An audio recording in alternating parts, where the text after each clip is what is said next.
Antonio, ¿quieres que ponga como el vídeo? Ah, sí, verdad.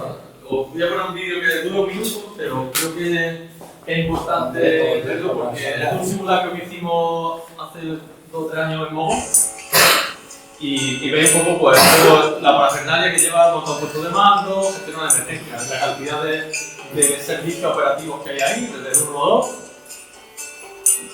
cuidado del gobierno, Guardia Civil. Ahí está el CREO, compañero del grupo de emergencia de Andalucía, que son los que hacen el montaje de todo el puesto de mando.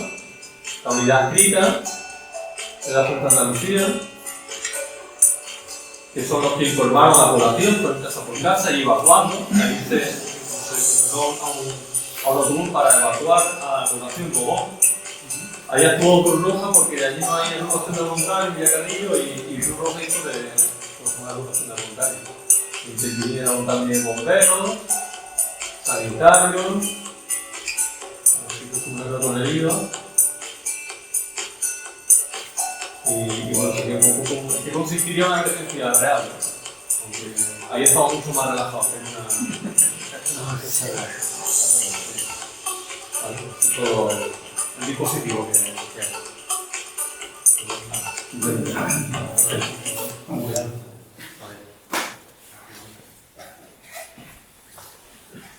Antonio, muchísimas gracias. Bueno, yo no sé ustedes, pero yo me siento en buenas manos, ¿vale? O sea, porque, bueno, de alguna manera, bueno, pues es gratificante ver que el esfuerzo y el trabajo, bueno, pues se puede explicar, como se explica también, es porque se ha asimilado y se ha practicado y se ha bueno, de alguna manera, se ha errado y se ha acertado. Entonces, es muy importante que nos traiga esto aquí, Antonio. Yo también tengo 2 preguntas para ti, ¿vale? Como va a ser el último intervenir, bueno, tiene Javier, Manolo, solo preguntas nada más. En una situación de Andújar, ¿podemos vernos en una situación operativa 2 o 3? ¿Podemos vernos en una situación operativa de algo más grave? ¿Sí o no? ¿Vale? Y la segunda pregunta, cuidado, no se me malinterprete. ¿Qué tipo de lecciones podemos sacar a nivel técnico de lo sucedido con la Dana en Valencia? A nivel de emergencia y de turno, ¿qué tipo de lecciones se pueden sacar de aquello? Porque al final, con independencia de dónde estén ubicados los errores, sí ya habrá una lección que pueda ser interesante para reforzar todo esto que tú nos has comentado. Simplemente eso. Si les parece bien a ustedes, bueno, pues como ya lo he planteado, yo 2 preguntas a cada uno de los intervinientes, las resuelven y, bueno, pues pasamos después el turno a los que quieran intervenir. ¿Les parece bien? ¿Vale? Después de las 6 respuestas, pues entonces ya vamos a ver. Bueno, pues vamos a esperar que las vieron, las 6 respuestas pues es interesante. Igual a lo mejor con esa respuesta a lo mejor esa respuesta tu pregunta igual se resuelve. Claro. Vamos a tener un poco de paciencia que yo creo que no se va a entender. A ver cuando quiera. Bueno, la primera pregunta era relacionada con las competencias de las diferentes administraciones en el ámbito de la prevención de riesgos de inundación, ¿vale? Entonces, por decirlo de una manera resumida, el Plan Hidrológico Nacional, la Ley 10 del 2001, establecía una serie de competencias a los ayuntamientos, ¿no? Lo que se llama la conservación y mantenimiento de los cauces a su paso por los tramos urbanos, que responden a las administraciones de competencias de ordenación del territorio, es decir, ayuntamiento y comunidad autónoma.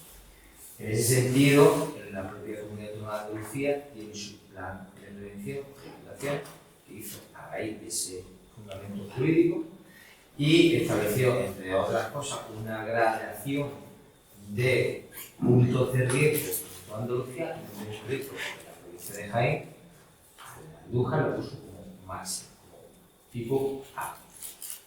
¿Qué ocurre entonces? Porque realmente el debate de qué se considera como tramo urbano dio origen a una serie de consultas que fueron al final a la sentencia del Tribunal Supremo que estableció que se considera como zona urbana. Obviamente no solamente la zona que tiene calificación urbanística dentro de un plan parcial, como hemos dicho, no es subsidiaria, sino aquellas en las que había usos materialmente urbanos. Todos tenemos en la cabeza, Andújar no puede ser de otra manera, es que tiene a alguna zona donde hay uso urbano, hay una, como ha dicho Alberto, diseminada, etcétera, donde hay un uso urbano, que se considera urbano, entonces, en resumen, los tramos urbanos corresponden al ayuntamiento y los tramos no urbanos a la Confederación Hidrográfica de Ciudad de Alquiler en el ámbito de sus competencias. ¿En qué se traduce eso? Pues mira, ejemplo, en la Fondos Next Generation, que es el proyecto tan importante que está llevando a cabo del plan del Parque Orgánico Fluvial de San Miguel de Ciudad de Alquiler, pues viene del fundamento jurídico tiene el que fue una concurrencia competitiva de unos fondos que iban para ayuntamientos, luego hubo otros que iban para luego otros que iban para los organismos de cuenca que tenemos otros. Entonces, en resumen, es una competencia compartida. El tramo urbano, ayuntamiento y comunidad autónoma y fuera. En cualquier caso, todas las opciones requieren de la autorización por parte de Confederación de Alquiler en cualquier caso. ¿Vale? Entonces, nosotros día a día, de manera coordinada, con mucho ayuntamiento, de la parte que viene toca, los 27 de Jaén, más algunos de Ciudad Real y Albacete, bueno, pues hacemos coordinación, entonces, bueno, tú también esta parte de correspondencia y yo fuera la otra, en fin, y estamos de alguna manera coordinados. La segunda pregunta era lo de la presa Marmolejo. La segunda, la presa Marmolejo. De manera resumida, hay un hito ingenieril que muy poca gente conoce y es que el debate sobre el control de los sedimentos y la idoneidad de la presa Marmolejo fue objeto de un modelo de escala reducida en el CEDER, que pueden ustedes visitar, un modelo en el que a escala reducida hicieron eso, entonces fue objeto de un análisis muy concienzudo por parte del CEDER, que después de varios informes ya estableció qué medidas eran las óptimas, las mejores de coste-beneficio que se tenían que implantar. Esas medidas que se han ido implantando, quizás para mí la más importante puede ser modificar las normas de explotación a la empresa concesionaria de esa central se conoce que es una central que se llama Fluyente, una presa que parecía el tranco, ¿no? Que almacena agua, sino que va aprovechando la energía hidroeléctrica de manera fluyente, pues se establecieron unas consignas en las que, según los avisos que damos nosotros, ellos bajan compuertas completamente para reducir energía, para favorecer que el sedimento en dispersión se pueda movilizar agua abajo y el que hay en los márgenes. Entonces, se han hecho campañas batimétricas que son ver qué profundidad tiene el cauce, el lecho en toda la zona. Entonces se está monitorizando eso y la operación que viene de Jándula para intentar movilizar creo que 3 o 4 hectómetros cúbicos de lodo que hay en el vaso del envase de Marmolejo. ¿Por qué están esos lodos ahí? Bueno, pues en la semana pasada que hubo aquí una intervención, una ponencia de la Universidad de Jaén, que puse de manifiesto algo que ya todos sabíamos, y el CEDER ya lo apuntaba, en el que la enorme influencia que tiene en toda la cuenca vertiente al riego de Alquiler lo que son los usos del suelo.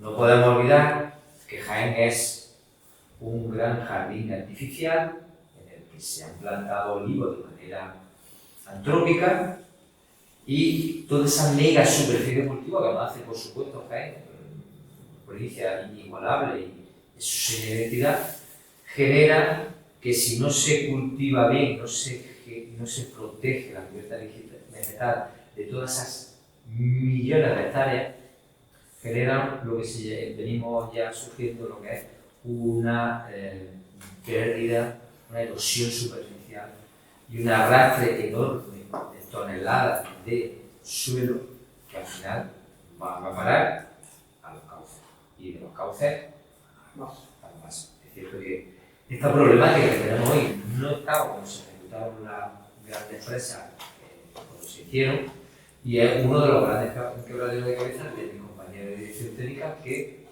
son los que gestionan la presa. Te pregunté, Manolo, brevemente, ¿vale? ¿Cómo se puede elevar la percepción de riesgo, la de individual, ¿vale? En aquellos sitios, bueno, como estamos diciendo, cercano al río, en un poblado, en una nave, en una casa de campo. ¿Cómo podemos hacer desde tu trabajo para que esos ciudadanos, bueno, perciban que están en una situación de riesgo y ellos evalúen qué medidas tomar cuando ese riesgo se acerque?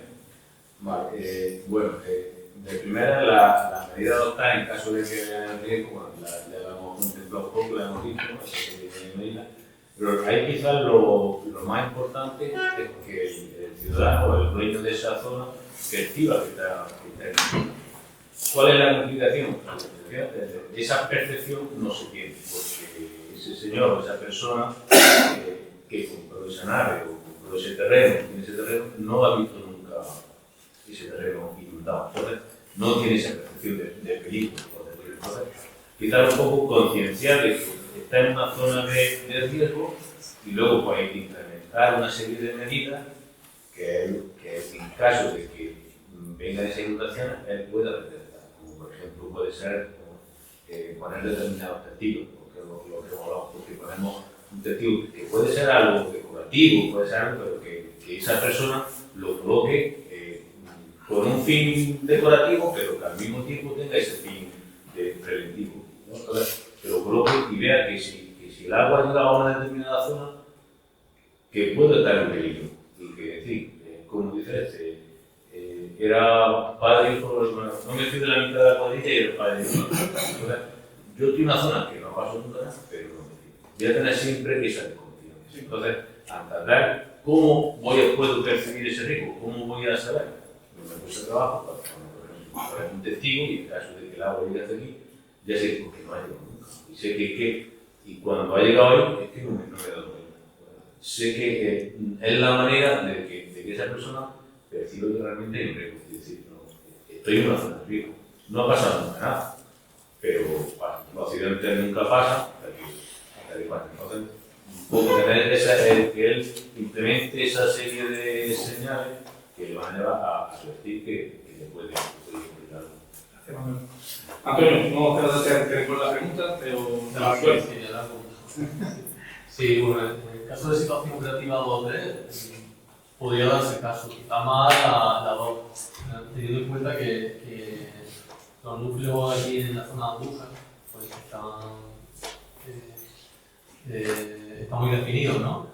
Hemos visto la situación de Valencia, que claro son miles y miles de personas, no es una población extensa, pero aquello, no sé qué población, no sé si hablaron de 300.000 personas. Entonces es una situación diferente. Es verdad que aquí los cauces no son de tormentas que llegan cortos, ¿no? De ondulaciones rápidas, que vienen mal incluso con observaciones incluso desde el campo, ¿no? Agua arriba, que se puede calcular esa forma de evacuar la población. Normalmente cuando se declara una situación operativa 2 y ya la 3 sería porque hay muchísima población afectada. Aquí la población podría ir alejándose perfectamente o evacuándose de otra forma, ¿no? Yo podría darse porque nunca sabemos esto cómo puede ser, pero cómo puede variar, ¿no? La climatología con el cambio climático y una racha de agua, de lluvia, sí podría ocasionar esa emergencia. Pero tenemos la experiencia del año 2010, que precisamente el día de Nochevieja estaba pues, prácticamente desbordado, pero desde Bobón, la zona de Bobón, aquí que de la Reina, y si sigue lloviendo, yo no lo viví, pero en primera persona, pero me contaban los compañeros que el tránsito estaba ya máximo. Si sigue lloviendo, porque dejó de llover, se había ocasionado una situación bastante más de peligrosidad que lo que se quedó. Y la otra pregunta, ¿qué lección hemos aprendido desde el año pasado? Pues yo creo que a nivel de población, todo el mundo es más consciente de los peligros que puede tener el agua, esas lluvias torrenciales o esas grandes avenidas. Todo el mundo que vive en una zona inundable es un poco más consciente de lo que era hace un año y medio, e incluso los servicios de emergencia o los servicios de alerta desde la Agencia Estatal de Meteorología o Confederación, nosotros desde el 1 estamos notando que nos llegan avisos mucho más certeros o incluso por encima de lo que antes llegaban. Los avisos, por ejemplo, de EMET, que antes eran muchos niveles amarillos, esos niveles amarillos, cuando llueve un poco más de la cuenta, ya son naranjas. Y que haya un aviso naranja supone que aquí ya de oficio prácticamente se activa el plan de emergencia de Andalucía. Desde hace 2 años, para que se activara el plan de emergencia, tenía que estar lloviendo bastante o tener una previsión de casi nivel rojo, y desde 1 año hacia acá, siempre que hay nivel naranja, automáticamente el plan está activo. Sí, y en preemergencia con nivel amarillo, que hasta ahora nunca lo hemos visto. Este año estamos viendo con nivel amarillo en la zona de Huelva, Cádiz, que se activa el plan de emergencia en preemergencia. Y me parece que es un mecanismo que no supone nada activarlo y es una respuesta muy, muy buena hacia la población y que una administración ha cambiado el concepto quizás de la población. Cuando antes los directores de los planes daban muchas vueltas a activar un plan, porque activarlo parece que se hacía a la gente que tuviera miedo o temor hacia lo que podía venir. Y ahora activar un plan de emergencia parece que a la gente le da como una seguridad, ¿no? De que la administración está velando por ello. El plan de emergencia está velando por todos los ciudadanos. Gracias. Pues, si tienen ustedes preguntas, José Manuel, que tiene preguntas, ¿alguien más? Un poco para organizarnos, ¿alguien más tiene alguna pregunta? ¿O varias? Antonio también. ¿Alguien más? Vale. Alpaz también. Vale. Muy bien, José Manuel, cuando quiera. Bien, bueno, soy José Manuel Marín, vecino de Andújar, y la verdad es que traía muchos datos que aportar, pero me voy a centrar solamente en lo que yo considero más peligroso de inundación aquí en Andújar, que es el Arroyo Mestanza. El Arroyo Mestanza, como saben, lo sabemos todos, pues bueno, quizás este dato no lo conozcan, tiene 12 kilómetros cuadrados de cuenca hidrográfica, 6 kilómetros de largo, y la mayor parte de estos kilómetros cuadrados están en la falda de la sierra, con una pendiente de un 6%, sobre un terreno impermeable, que son pizarras, y de escasa vegetación. Bien, es decir, que una tormenta de gran importancia que caiga en aquella zona va a evacuar arroyo abajo, pero está embovedado. Hay 1,5 kilómetros embovedados y desconocemos en qué estado se encuentran esos 1,5 kilómetros, porque no sabemos la sedimentación que tiene. Lo vamos viendo de vez en cuando en la salida, sobre todo. Limpian la salida, pero ¿qué ocurre en el resto? Se desconoce. En la actualidad se desconoce la sección que hay. Y por tanto, dado que existen viviendas que están en la cota del arroyo, pues eso es un riesgo impresionante. De ahí que yo estoy intentando hacer un modelo, un estudio de habilidad. He pedido datos al CSIC, espero que me los den, y a ver si soy capaz de hacerlo. Y en cuanto lo tenga hecho, se lo ofreceré a bomberos para que lo conozcan. Y ya está, porque hay otras personas que quieren aportar ideas. Respecto a la presa, tengo bastantes cosas que decir, pero me caigo. Y Arroyo Escobar es otro gran problema. Entiendo que tiene menor importancia que este, a pesar de que su cuenca es de 55 kilómetros cuadrados. Bueno, eso es lo que digo. Pero, ¿cómo? Que Arroyo Escobar menos que ese, ya lo vemos luego. 55 kilómetros cuadrados, pero la mayor parte de su cuenca hidrográfica está sobre terrenos permeables. Y al ser terrenos permeables, parte de ese agua que cae se infiltra. Tiene un grave inconveniente, y es que la mayor parte de la cuenca está formada por limos, gravas y arenas. Gravas y arenas que terminan en el río y que no se evacúan por la presa por mucho que se levante. Porque los fangos sí, los lodos sí, pero la arena y las gravas no. Se quedan en el río. En fin, nada más que eso. Me hubiera gustado haber tenido un poco de más. Generación. No, hombre, no, porque si no la gente se aburre. Yo no te he dicho que no tengas tiempo. Claro, si no te te digo que tienes tiempo. No, Puedes disfrutar de él, si quieres. No, Pero no digas que no tienes más tiempo porque lo tienes. José Manuel es geólogo, ¿vale? Ha sido catedrático de geología en el instituto, es un conocedor bueno, del paisaje de Andújar, es investigador y sigue investigando. Y bueno, es una de las voces, digamos, de la forma parte de la sociedad civil de Andújar y bueno, pues siempre Integración viene y aporta, como en este caso. Si alguno de ustedes queréis apuntar algo, lo que dice José Manuel o algo. No, me parece muy interesante. El arroyo Mestanza forma parte del ARSI, de los modelos de inundación que se hacen, que ya vamos a empezar este ejercicio, se establece con el SIOSE cuáles son los usos del suelo, las características del suelo, que se tienen en cuenta la permeabilidad. De hecho, en el último modelo de masa de CEDES, digamos, se han revisado de manera importante los coeficientes de permeabilidad de algunos suelos, ¿vale? Entonces se están corrigiendo algunas manchas de inundación. Es cierto que cuando llega al Mestanza, la parte que está en su tramo urbano, que fue encauzado y luego se le puso una losa encima en 2 fases y tal, en época de la tecnología, cuando era el organismo de Cuenca, es cierto que yo no intervine en ese proyecto, que es bastante antiguo, pero me consta que se usaban periodos de retorno bastante grandes para su cálculo, ¿vale? Ahora, que si está aterrado o no y eso, yo personalmente lo desconozco. Es cierto que abajo, que es donde más se ve, hay un problema de cota con el arroyo de los Molinos y con el riego de Alquivir, en el que cuando sale el arroyo de los Molinos, o sea, cuando sale el arroyo de Mestanza, tiene muy poca diferencia de cota con la desembocadura del riego de Alquivir, lo que genera una elevación de la lámina de agua que viene además agravada por el arroyo de confluencia, el arroyo de Molinos, que viene de una manera como muy perpendicular y unido a la existencia de una mota histórica allí, pues hace que, claro, el agua cuando el Guadalquivir va muy alto, que es lo que más me preocupa a mí, la capacidad de evacuación del Mestanza se ve limitada. Somos conscientes de eso. ¿Cómo se puede, a nivel técnico, a nivel de lo que dice José Manuel, cómo se puede saber cómo está decolmatado ese tramo de arroyo soterrado? Bueno, pues bastante grande, sí, es que se puede dar con una boca, andando, en fin, tiene una sección importante.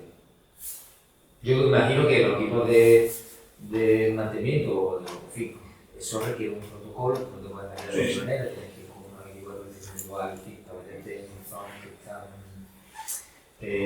con posibilidad de que haya gases y todo eso, porque me consta que en algún momento eso va a funcionar como colector de residuales, eso habría que verlo antes de meterse. Te planteo, Javier, podría ser importante a lo mejor que averiguemos, no sé si lo tenéis vosotros en el archivado, con qué periodo de retorno se hizo aquello, que igual puede venir a Manolo, también hay compañeros del área de servicio, para que estudiemos verdaderamente lo que está comentando José Manuel. De hecho, ya del ayuntamiento llevamos ya un tiempo limpiando tanto la embocadura como la salida. Tuve una reunión hace muy poco con el director municipal de Andújar por un desarrollo que se iba a hacer allí y estuvimos buscando, porque como se hizo esa obra, no puedo dar que no era muy concreto, le estuve preguntando si tenía ese proyecto y todo eso. Hay algo por ahí y en algún momento aparecerá. Lo vamos hablando.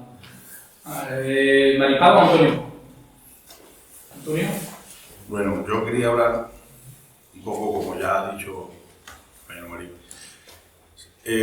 Yo soy Antonio Arcos, soy el alcalde de Los Villares y San José de Joá, y estamos entre 3 arroyos, Martín Malillo, Martín Gordo y Arroyo de Joá. Nosotros, aunque ya he visto que el río Guadalquivir está perfectamente monitorizado y con un seguimiento, el seguimiento de los arroyos, como ya habéis dicho, es mucho más imprevisible.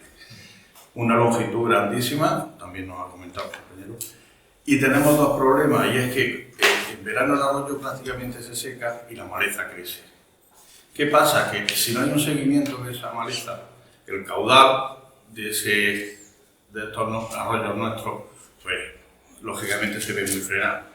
Tengo documentado esta última semana como los puentes que atraviesan la carretera de estos arroyos han ido al máximo. Incluso en uno que había un tapón, pues vamos, a San José de Jehová por la parte norte se llegó a desbordar y demás. Y no solo eso, sino también que como San José de Jehová arrastra mucho limo, mucha arena y mucha grava, resulta que al irse depositando el nivel, la base del arroyo ha ido subiendo, por lo cual la salida del pueblo, de la cloaca del pueblo, está 1,5 metros por debajo de ese nivel, creando un problema ya gravísimo. Entonces, aquí, ¿quién tiene esa competencia de que eso se pueda de alguna manera arreglar? Incluso el seguimiento de esa maleza que, aunque ya el año pasado se arregló, pero este año con esta poquita lluvia, que está documentado, lo enseñé antes aquí a Alberto, el arroyo en su ojo del puente justo quedarían 5 centímetros para posar. Simplemente seguir eso, a ver quién te corresponda, no sé. Los dos problemas estos. Nos corresponde a nosotros. Esa carretera, esa obra de paso, esa carretera es de patrimonial de la Confederación Hidrográfica. Entonces, el deber de conservación y mantenimiento para la obra de paso corresponde al titular de la vía, en ese caso su arquitecta, corresponde a nosotros. De hecho, yo en primera persona he hecho ahí varias acciones en esa zona de allí. En toda la conferencia hemos quitado mucho dinero en minerarios, que me consta que un problema de periódico, que tiene una racha de sedimentos. La semana pasada estuve con la Dirección General del Agua, todas las confederaciones en Oviedo, hablando de los sedimentos. Es decir, los sedimentos en el fondo, aunque nos da dolor de cabeza a todos, y más los que gestionan empresas, es una manera que tiene de forma natural el cauce de perder velocidad, ¿vale? Esos acarreos que hay en la grava que hay cuando la traslada de un sitio a otro es una de las maneras que tiene de perder velocidad, ¿vale? El cauce. De hecho, en algunos sitios de allí se están haciendo pruebas piloto en el Ebro de poner montañas de sedimentos en algunos sitios para que vuelvan. Cuando los sedimentos no hay, el río no pierde velocidad, genera incisiones en los taludes laterales. Esas incisiones en los taludes laterales generan problemas a los vecinos, que hacen que ya lo he visto en la zona del olivar, ¿no? Así, verticales, ¿no? Al final eso se cae y se vuelve a generar otro equilibrio, se va ensanchando, además. Entonces, como todo en la vida, que no haya ni un sedimento o que haya muchísimo genera problemas. Entonces, en el equilibrio, obviamente, entonces, ¿qué hacemos nosotros? ¿Qué hago yo? Pues cuando vemos que hay un exceso de sedimento, pues hacemos algo hace un año hicimos una, ¿no? De cota. Cuando necesite que se haga otra, no tiene más que solicitarlo por escrito, un registro, lo metemos en el programa de inventario y cuando tenga dinero, pues lo va a hacer. Y no hay problema. Lo hemos hecho muchas veces. Ese vado es un vado inundable. Ese vado es un vado inundable. Está calculado para, como antiguamente se las cosas, estará para usted 10, para usted 25. Si está con acarreo y viene una borda, pues el agua pasa por ti. Hola, buenas noches. Yo soy Maripaz Hernández, vecina de San José. Vamos a ver, yo vengo a decir lo mismo. La cuestión es, no es más fácil el mantener limpio que el estar siempre con el aire, porque antiguamente, según cuenta en casa, había 5 ojos en ese puente. Y se cerraron y se cambió, uno de ellos se cerró. Ya quedan menos ojos. Luego la falta de mantenimiento con los cañaverales. Las cañas no se pueden tocar. Esas cañas, en cuanto llueve, se atranca el puente. Estamos con el aire en un vino y más concretamente, vamos a ver, los vecinos de un lado y de otro. El llover y subir el agua. ¿No es más fácil ese mantenimiento que al estar, no sé, pregunto? Bueno, es que desde luego que agradecerles, por supuesto, el esfuerzo que han hecho de la prevención, del estudio, de avisarnos, oye, que hace esto y esto. Pero ahí tiene que haber un mantenimiento de limpieza de los canales, de las regadas, porque eso es necesario. Antes de llegar a encontrarnos esos tocones y esos atranques. Más vale cuidarse de venir a encontrarnos el susto. Por la parte que me toca, nosotros nos dedicamos a la construcción y mantenimiento de los cauces, ¿no? El resto de infraestructuras de riego, de canales y tal, corresponde a los populares. Pero ya le digo que compartimos lucha con las cañas, con el Agundo Donald, que conocemos nosotros, es una especie invasora muy agresiva, que además es especialmente intensa en su crecimiento vegetativo, es exponencial en zonas en las que hay vertidos de aguas residuales sin depurar a los cauces o exceso de nitrato de cultivo. Eso es un invernadero. Echarle nitrato o agua residual en los cauces genera una concentración enorme de caña. Si de verdad queremos que se reduzca un poquito, tenemos que procurar que ninguna de las viviendas en todo el eje del Escobar, del Gordo, ninguno de los cauces que rondan Andújar, tengan vertidos de aguas residuales sin depurar. ¿Vale? Eso tiene que conocerlo y por supuesto todo el tema de fertilizantes y de nitratos en todas las vegas. Todo eso al final volvemos a lo mismo. El cauce no es más que un sumidero, es un espejo de lo que se hace en su cuenca. Si un tramo de cauce tiene mucha caña o muchos sedimentos, es un reflejo de la cuenca. Nosotros no nos queda otra que hacer la labor de conservación y mantenimiento. Pero, ¿qué ayudaría? Pues que la vegetación de ribera no se quemara, que no se roturara con un olivar, quitando. Es decir, esa vegetación de ribera que no tiene el olivar, ni el olivo amarilla, ningún, ha sido esquilmada por los vecinos que la han ido eliminando. Entonces, esa vegetación de ribera que hace de barrera, para esos nitratos, eso ya no existe. Entonces, hacemos lo que podemos por la conservación y mantenimiento. El tema de las cañas, ya le digo que es un dolor de cabeza, porque prácticamente dinero tirado, porque se corta y a los 2 meses, como no vayamos al origen del problema, va a matar. Le reitero lo que le he dicho antes a la alcaldía. Hagamos una solicitud de actuación de conservación y mantenimiento en el tramo tal, en la parcela tal, y vamos, lo vemos como llevamos haciendo años. Bueno, muchas gracias.